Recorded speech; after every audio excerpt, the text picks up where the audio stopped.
Hey, welcome back to Streamline Entertainment. It's your boy Marvin.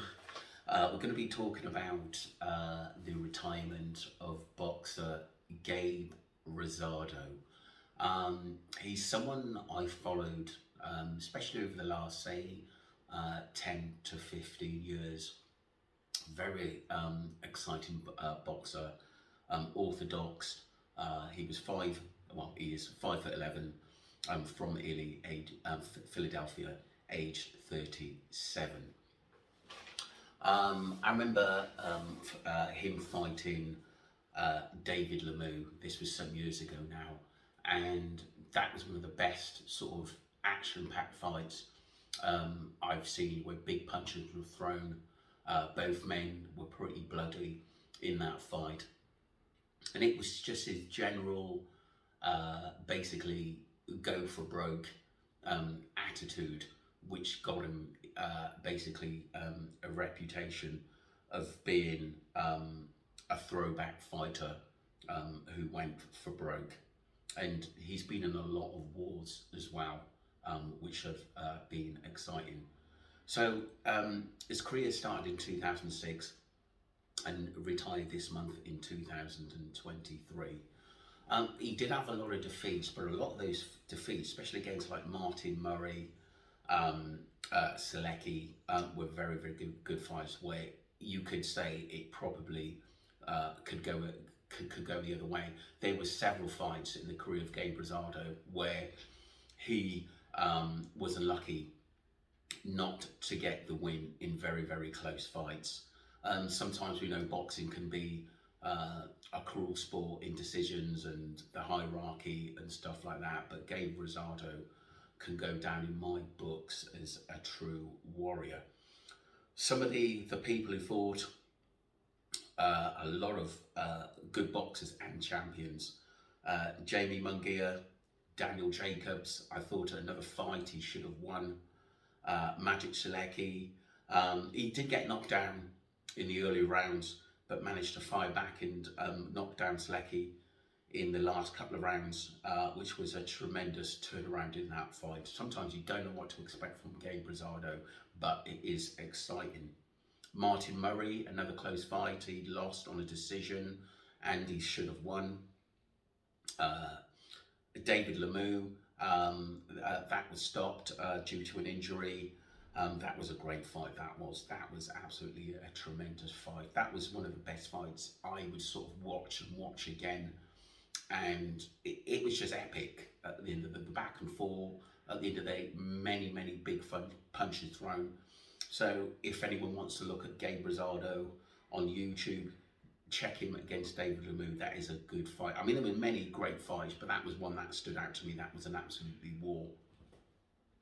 Peter Quillan, cut over the left eye, which was stopped in the late rounds. I thought Peter Quillan had the earlier rounds, but Gabe Rosado was fighting back into that match tremendously, and it should have gone out. I think it would have been a grandstand finish, but that cut was really bad.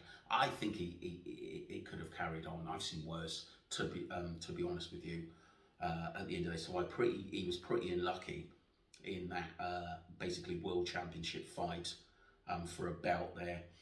Golovkin, he was a bit outclassed, but the punishment he took got him sort of a rocky mention. At the end of the day, most people would have been out of there. Some of the shots he took, and he just moved up from 154 to 160, and he fought Golovkin. So it just shows you the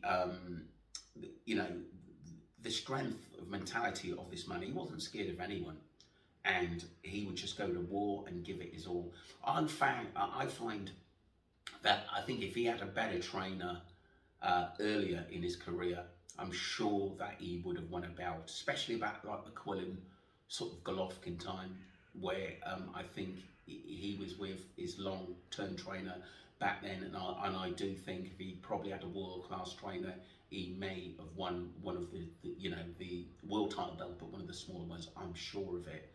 But like I said, you cannot deny his heart, his warrior, his bravery. I don't see that many boxers like him who would go and just fight anyone. The Golovkin, he was outclassed, and that was stopped. I mean, his face was a bloody mess. But like I said, I gave him props in that fight at the end because the amount of punishment and shots that he took, and he wanted to keep going, was just absolutely a credit to a great boxer, Gabe Rosado. Once again, a throwback fighter, and he's been in a lot of wars. And like I said, you don't get that status for nothing. At the end of the day, yeah, he lost a majority of them, but you'd have to sort of watch his fights to actually understand what he brings to the table. But like I said, it is a big shame he didn't win a world title fight. It really is. But like I said, the real life Rocky. The he fought Charlo as well. He fought Jamal Charlo, who won by a unanimous decision.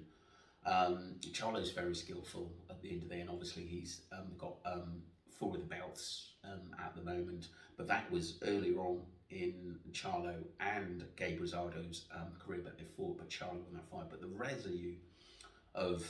resume, excuse me, of the people he's fought are of a top level. Jamie Mungia, who's a youngster, Gabe Rosado went to war with him and hurt Jamie Mungia quite a few times in that fight. But Mungia is strong, he's young.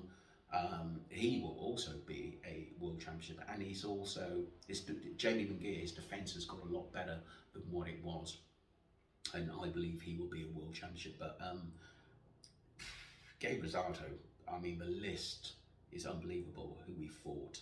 Yet again, a lot of them he actually lost, but he was a tremendous boxer in the sport of boxing. I really, really do liked watching that guy fight. I used to, I'm from the UK, but like I said, I used to stay up and watch a lot of his fights because I knew they were going to be action-packed, trust me. Right, so just going to read some of the comments on his retirement.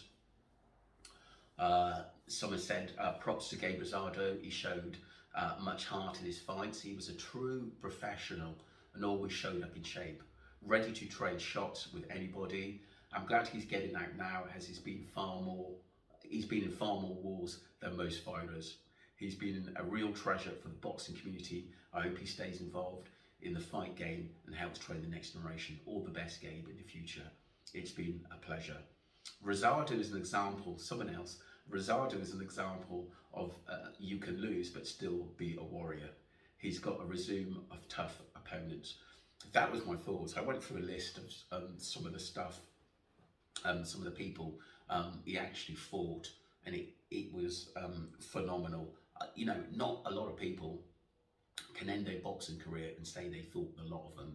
This guy had it all, and it was action. It was action all the way with him. You knew what he was gonna bring. You were gripped to his fights.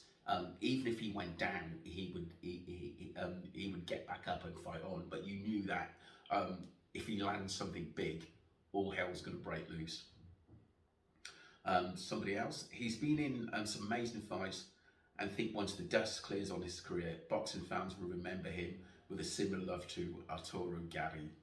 Not exactly the same, but they look and say, that guy left it all in the ring. Never boring fight, win, lose or draw, he fought everyone he could. He was tremendous. Like I said, a heart. Like I said, he wasn't one of those boxers that would just bottle it. He would go out with his shield. Some of the, like I said, the messes, face mashed up, eyes mashed up, and the guy's still throwing bombs at the end of the day. This is a serious candidate of an underdog fighter fighting the best.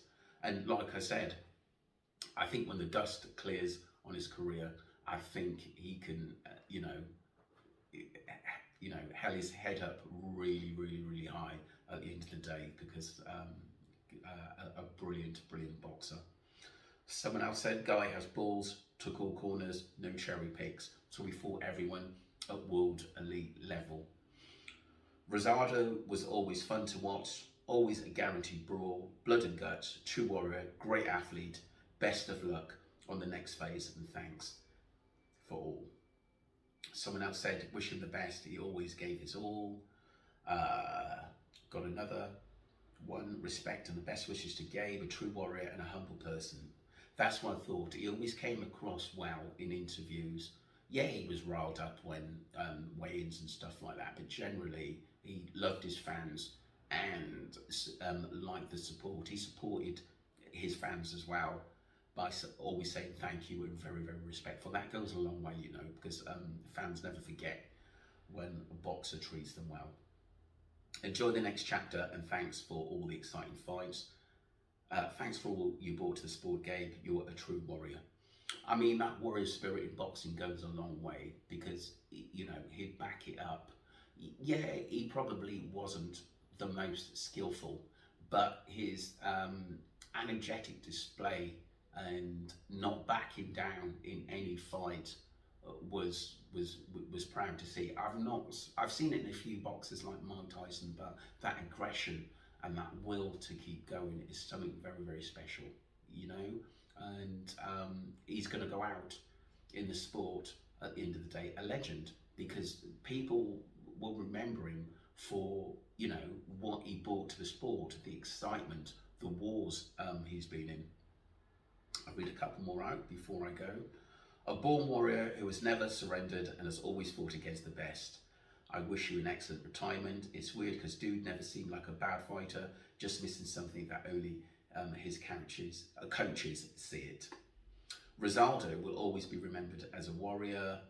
Happy retirement and much respect to you. Always enjoyed watching you, and much respect from the UK, like myself. Nothing but respect to Gabe. Great work, ethic, valiant warrior, all heart of a guy and a true professional. Love Rosado, being a warrior. Gabe has given us many wars. Much love to the champ. Have a great retirement. I mean, in boxing, we love wars. You know, as much as, you know, sometimes bad things can go wrong in boxing, we love wars. And Gabe Rosado has given us that many wars. If you've not seen any of his fights, check out the Jamie Mungia fight. That's a later fight. That was a great fight versus Gabe Rosado. Magic Selesky, that was another great fight. How that fight turned is unbelievable. David Lemieux, great fight. Peter Quillan, the Golovkin fight. I mean, there's many you can check out on YouTube. But once again, thanks very much, Gabe Rosado, boxing legend to me and a true warrior. Don't forget to subscribe to Streamline Entertainment, and don't forget to watch his fights. Thanks, Marvin.